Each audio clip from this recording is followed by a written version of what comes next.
우리 같이 함께 기도하겠습니다. 하나님 감사합니다. 오늘도 주님께서 우리와 함께 하시고 우리를 인도하시는 주님을 찬양합니다. 주의 시간에 주의 말씀이 우리의 마음의 심령에 깊이 은혜로 뿌리 내려지는 시간이 되게 하여 주시옵소서. 예수 그리스도의 이름으로 기도합니다. 아멘. 네, 하나님 말씀은 신명기 25장 1절부터 3절 말씀을 같이 보겠습니다. 신명기 25장 1절부터 3절 말씀입니다. 사람들 사이에 시비가 생겨 재판을 청하면 재판장은 그들을 재판하여 의인은 의롭다 하고 악인은 정죄할 것이며, 악인에게 태형이 합당하면 재판장은 그를 엎드리게 하고 그 앞에서 그의 죄에 따라 수를 맞추어 때리게 하라. 40가지는 때리려니와 그것을 넘기지는 못할지니, 만일 그것을 넘겨 매를 지나치게 때리면 내가 내 형제를 경히 여기는 것이 될까 하노라. 아멘. 네. 오늘 말씀은 신명기 24장에 이어서 자세한 세밀한 다른 그 규례들에 대해서 말씀을 하고 계십니다. 그래서 본문의 내용을 보면 우리가 방금 읽었던 그 내용들처럼 태형시 40대를 넘기지 마라. 그래서 사도 바울이 40에 한 대를 감한 매를 내가 맞은 적도 있다라고 말씀을 하는 내용을 우리가 볼 수가 있죠. 사실 이 태형이요, 이 39대를 맞으면요, 굉장히 이 생명과도 직관된 그런 큰 상해를 입거든요. 그래서 이게 결코 가벼운 벌이 아니라는 것입니다. 그리고 또 두 번째, 곡식 떠는 소의 망을 씌우지 마라. 이렇게 말씀을 하고 계십니다. 그래서 그 예수님도 이 말씀을 인용하셨고요. 그리고 일하는 자에게 먹을 것을 그의 그 생계를 책임져 주지 않는다는 것은 말이 안 된다.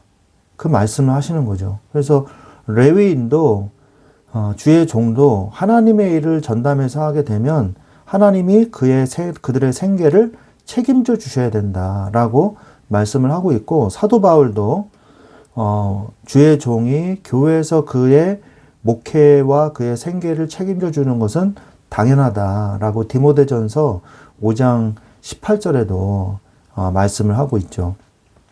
그리고 5절부터 10절까지는 형제의 이 아내가 있는데, 그러니까 그 형제들 중에 형제가 한 명이 죽은 거예요. 그러면 이제 그 아내가 과부가 되잖아요. 근데 자식이 만약에 없어요. 그 딸이든 아들이든 자식이 없으면 대를 잇지 못하기 때문에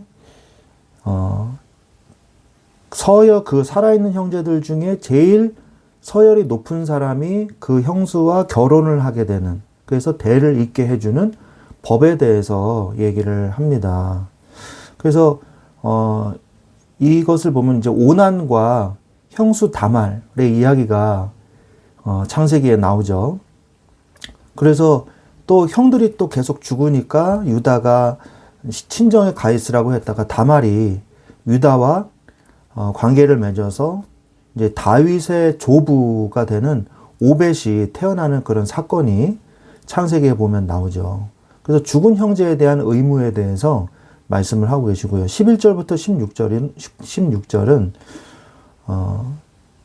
두 남자가 싸울 때 그 남자들 중에 아내가 다른 반대편의 남자의 음낭을 당기면 그 손을 찍어버리는 형벌에 대해서 말씀을 하고 있습니다. 굉장히 자세하죠.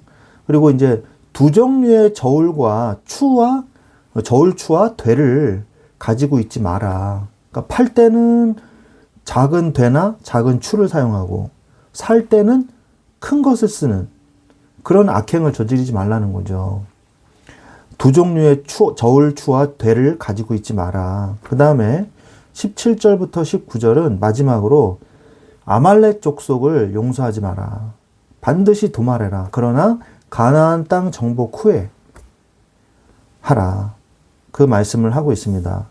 출애굽을 한 지 1년하고 2개월 정도 된 그 시점에 이스라엘 백성들이 호렙산 근처에 르비딤에 이르렀을 때 아말렉 족속이 후미 쪽을 공격을 해요.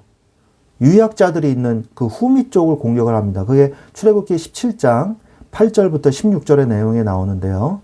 아말렉은 에서의 손자 아말렉의 후손들이거든요. 그 에돔 족속의 그 아류 정도 되는 거죠. 근데 이들이 이스라엘 민족의 후미를 공격을 한 사건이 있었습니다. 그것은요, 하나님에 대한 도전이었어요.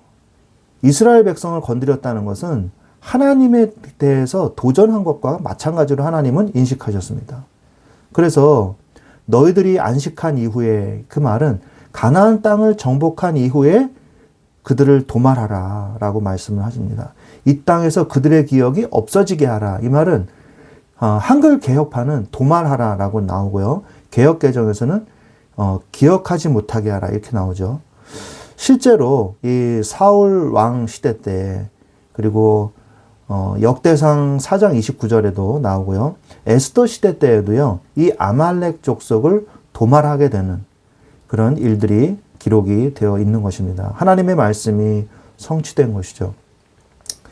그래서 우리가 오늘 이 율법의 내용들을 가만히 이렇게 들여다보면요, 하나님은 십계명 하나를 그냥 던져주시고 너희들 알아서 살아라 이렇게 하신 게 아니에요. 하나님은 우리의 모든 그 세밀한 부분 하나하나까지도 하나님은 우리를 인도하기를 원하시고 주관하기를 원하신다는 거예요. 그래서 어떤 분들은 이제 썬데이 크리스찬이 있잖아요. 뭐 세상 일 하나님 전혀 생각 안 하고 그냥 회사 일하고 집안일하고 가정일하고 세상의 가치관에 따라서 그냥 살다가 교회 와가지고 뭔가 안식을 찾으려고 하는 사람들이 있어요. 이분들을 이제 썬데이 크리스찬이라고 하는데, 물론 교회를 아예 안 다니는 것보다 낫겠죠. 그러나 이분들은 제대로 신앙생활을 하고 있는 게 아니라요, 혹은 제대로 구원을 받은 것인가에 대해서도 의심을 해봐야 되는 그런 분들인 것입니다. 하나님의 자녀가 된다는 건요, 우리 인생의 모든 전 부분을 하나님께 맡긴다는 거고, 하나님이 우리 인생의 모든 부분을 다 책임지신다는 거거든요. 근데 그거를 인정하지 않겠다는 것은 하나님을 믿지 못하겠다는 것과 사실은 다를 바가 없는 것입니다. 그래서 예수 그리스도를 내 마음속에 영접한다는 것은 내 인생의 구주로 예수 그리스도를 내 주인으로 영접하고 인정한다는 말입니다. 그래서 입으로 신하여 이 고백을 하고, 또 마음으로 믿고 입으로 신하여 구원에 이른다고 말씀을 하고 계시죠. 우리는 이 사실을 알아야 돼요. 그래서 우리의 세세한 부분까지도 하나님께 맡기는 마음의 자세가 필요합니다. 그래서 항상 우리가 고백해야 돼요. 주님이 내 인생의 주인 되어 주세요. 그리고 작은 것까지도 다 맡기세요. 하나님이 기뻐하십니다. 뭐 이런 것까지? 아니에요. 물론 하나님 걸어갈 때 왼발부터 걸어가야 됩니까? 오른발부터 걸어가야 됩니까? 하나님 국을 먼저 떠먹을까요? 밥을 먼저 먹을까요? 이런 것까지는 할 필요 없겠죠. 네. 그런데 하나님이, 우리가 신앙생활 하다 보면요, 갈등이 일어날 때가 있어요. 정말 하나님을 믿는다면 어떤 것이 하나님의 뜻대로 사는 것이 맞을까 우리가 고민해야 되는 경우가 있거든요. 마음껏 그때 하나님께 맡기고 하나님께 기도하십시오. 하나님이 분명히 답을 주십니다. 뭘 통해서? 성경을 통해서 답을 주십니다. 그래서 우리는 우리의 신앙생활 속에서 늘 뭐가 돼야 되냐? 성경을 읽는 것이 나의 평상시에 이 신앙이 돼야 돼요. 성경을 읽으셔야 돼요. 그리고 성경이 그런가 하여 이 말씀을 묵상해보고 깊이 생각해보고, 모르겠으면 어떻게 해요? 목사님한테도 물어보고, 또 요즘에 성경 주석책이 많이 나와 있지 않습니까? 전통적으로 검증된 주석들, 호크마 주석 이런 것들은 분명히 이거 검증이 된 이 보수적인 개혁신학의 입장에서 주석이 된 책들이거든요. 주석 그런 것들을 봐도 유익하죠. 그리고 요즘에 성경책도 굉장히 잘 나와서 주석이 많이 달려있는 성경들도 많지 않습니까? 그래서 그런 부분을 참고해서 깊이 연구하시고, 아니면 영어가 좀 되시는 분들은 영어 성경을 읽으셔도 괜찮아요. 모르는 부분만. 그 웬만하면 거의 해결이 됩니다. 영어 성경을 좀 읽어보시면, 해석을 해보시면 금방 알 수가 있는 내용들이 많죠. 우리나라 성경은 약간 고어체가 많기 때문에 그런 부분들이 있기는 합니다. 자, 그래서 하나님은요, 오늘 말씀만 우리가 읽어봐도 하나님이 우리를 세밀히 인도하신다는 것을 우리는 알 수가 있어요. 오늘 말씀에 우리가 처음에 읽은 내용인데, 이 40대 한정으로 태형을 집행하라는 내용이 나오지 않습니까? 근데 이 율법이요, 나중에 40대를 더 맞을 수도 있어서 39대로 정해요. 그러면 혹시 실수해가지고 한 대 더 때려도 율법을 어기는 것은 아니니까.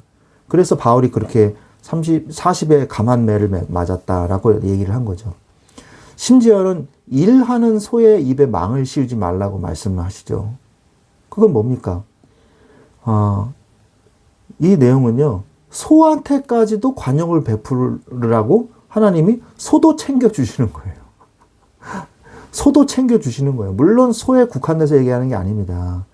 일한 자에 대해서 그 정당한 품삯을 받을 수 있도록 하라라는 내용이죠. 또 죽은 형제를 대신해서 형수와 결혼해서 대를 잇는 내용, 그 다음에 싸울 때 남성의 음낭을 상해할 때 손을 자르라는 내용, 이것도 이제 나중에 율법이 돈으로 갚아라, 그러니까 벌금형으로 바꾸기도 합니다. 또 추와 되를 조작하지 말라는 내용, 그리고 아말렉을 가나안 정복 후에 멸절시키라는 내용, 이런 세부적인 많은 규례들을 보면서 우리가 하나님은 우리를 정말 세밀하게 지켜보고 계시고 우리를 인도하고 계시고 그렇게 하기를 원하시는구나. 그럼 우리가 하나님한테 맡겨야 되는 거예요. 그래서 우리가 이 내용들을 보면서 우리가 세 가지 내용을 대해서 우리가 알 수가 있습니다. 공통적인 내용이 첫 번째가 뭐냐면 하나님은 공의의 하나님이시라는 거예요. 하나님은요, 사랑한다고 해서 야, 죄에 너 죄진 거 없었던 걸로 해줄게. 그냥 그래, 기분이다, 너 없었던 걸로. 하나님은 그렇게 하시지 않아요. 그냥 없었던 걸로 하신다고 그러면 예수님이 십자가에 못 박히실 이유가 없죠. 그냥 없던 걸로 해줄게 이러면 되잖아요. 근데 공의의 하나님은 하나님이시기 때문에 그렇게 하실 수가 없는 거죠. 그 다음 두 번째, 그러나 관용을 베푸시는 하나님이시라는 거예요. 즉 사랑의 하나님이세요. 그래서 우리가 저번 24장에서 제가 공의의 하나님과 사랑의 하나님에 대해서 말씀을 하시지 않습니까? 그래서 공의를 실현시키시면서 사랑을 이루시는 거예요. 그러면서 세 번째, 성경의 모든 내용은요, 하나님의 구원과 메시아 언약을 향하여 초점이 맞춰져 있습니다. 성경 66권, 구약 39권, 신약 27권이 항상 예수 그리스도 메시아의 언약을 향하여 초점이 맞춰져 있다는 사실을 우리는 발견할 수 있는 것입니다. 그러므로 첫 번째 원칙에 의해서 우리는 늘 공의로우신 하나님 앞에 서서 나의 삶을 살아가야 돼요. 하나님이 늘 지켜보고 계신다는 거죠. 하나님 앞에 서라는 거죠. 하나님의 말씀은 주일만 있는 것이 아닙니다. 월화수목금토도 하나님은 우리와 함께 계신다는 사실을 잊지 마셔야 돼요. 여러분의 직장에도 혼자 출근한 게 아니에요. 주님이 같이 출근하십니다. 여러분이 잠을 잘 때 혼자 자는 게 아니에요. 하나님이 여러분과 같이 주무시고 계시는 거예요. 깨 계시죠. 하나님은 주무시지 않으시니까. 우리의 모든 삶과 인생과 나의 생명에 하나님은 함께 계시는 것입니다. 언제 어디서든 어떤 문제에서도 우리는 하나님의 말씀에서 떠날 수 없고 하나님의 말씀 앞에 서야 한다는 것입니다. 여러분의 인생에서 억울한 점이 있습니까? 온 우주의 재판관 되시는 하나님 앞에 나아가십시오. 그리고 하나님 앞에 상벌을 가하실 수 있는 하나님 앞에 재판을 받으십시오. 하나님 앞에 억울함을 호소하고 송사를 하세요. 그러면 돼요. 히브리서 4장 16절에 은혜의 보좌 앞에 담대히 나아가서 하나님 앞에 간절히 기도하시면 됩니다. 하나님은 권력자와 부자와 힘 있는 자의 기도만 들어주시는 하나님이 아니라 나의 기도와 나의 사정을 헤아리시고 그리고 그것을 올바르게 공의롭게 재판해 주시는 하나님이시라는 것을 기억하시기 바랍니다. 하나님은 여러분을 기억하고 여러분의 인생을 공의롭게 인도하고 계십니다. 그리고 두 번째, 하나님은요, 사랑의 하나님이십니다. 인생을 살다 보면 내가 피해자가 될 때도 있지만 내가 가해자가 되는 경우도 참 많이 있습니다. 내가 하나님께 죄를 짓고 또는 사람에게 잘못을 하는 경우도 많다는 것이죠.